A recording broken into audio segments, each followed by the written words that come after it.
Y a-t-il une fracture spatiale de la croissance depuis la grande récession? Pour le déterminer, il faut partir de la situation qui prévalait avant 2008. La France est alors en croissance solide, disons plus solide qu'aujourd'hui, avec un PIB en hausse de 1,8% l'an entre 2000 et 2007. Bien entendu, l'avancée n'est pas uniforme, mais toutes les régions sont à l'unisson et les écarts restent malgré tout limités, dans une fourchette allant de 0,5% en Champagne-Ardenne à 3,1% en Corse, avec un dénivelé du sud-ouest vers le nord-est, où l'Île-de-France ressort comme une exception. Un écart dont l'essentiel s'explique par le plus ou moins grand dynamisme démographique régional. C'est mécanique, l'activité tend à s'accroître plus rapidement dans la région où la population s'élève, et réciproquement d'ailleurs. Si bien que, corrigé de l'effet démographique, les disparités régionales en termes de PIB par habitant se resserrent, et le classement est en partie bousculé.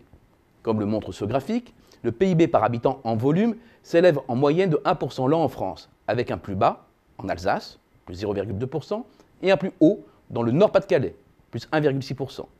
Un résultat surprenant, mais la région s'extirpe d'une période très dure après son décrochage dans les années 80 et part de très bas. La reconversion de son tissu économique, dont le renouveau de l'île est le symbole, est un succès, le tout sur fond de stagnation de sa population. À noter, sur les 22 régions françaises, 14 se tiennent dans un intervalle très réduit, entre 0,7 et 1,1%. Survient la crise de 2008. Le décrochage est brutal. Le PIB de la France métropolitaine chute de 3,3% sur un an, et seule la Corse échappe au marasme général. Le poids de l'administration publique, du tourisme et de la construction ont agi comme autant d'amortisseurs. Pour le reste des régions, le choc est ultra-violent sur le flanc est et en Basse-Normandie, c'est-à-dire la partie la plus industrielle du pays. L'Île-de-France est également attaquée en raison de son fort degré d'ouverture sur l'international. 7 ans après la crise, la pente a-t-elle été remontée par tous? Clairement, non. Et la fracture est terrible entre un grand sud et une partie de la façade atlantique où le niveau du PIB est plus élevé en 2014 qu'en 2007 et un grand quart nord-est où il reste inférieur, ainsi qu'en Bretagne. Déjà plus dynamique avant la crise, l'Île-de-France, la région Rhône-Alpes, les Pays de la Loire sont les régions qui ont le plus rapidement et fortement redémarré après 2008. Ce contraste porte les stigmates de l'affaiblissement industriel de la France, ses conséquences en termes de fermeture de sites, de perte d'attractivité des centres urbains des régions concernées et une évolution démographique qui freine la croissance. Et c'est un peu l'histoire de la poule et de l'œuf.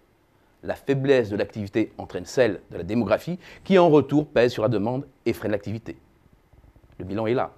Corrigé de l'impact démographique, le PIB par habitant est en baisse dans 6 régions plutôt situées dans l'Est et le Nord. Alsace, Lorraine, Franche-Comté, Picardie. La région Centre et le Limousin font partie du lot.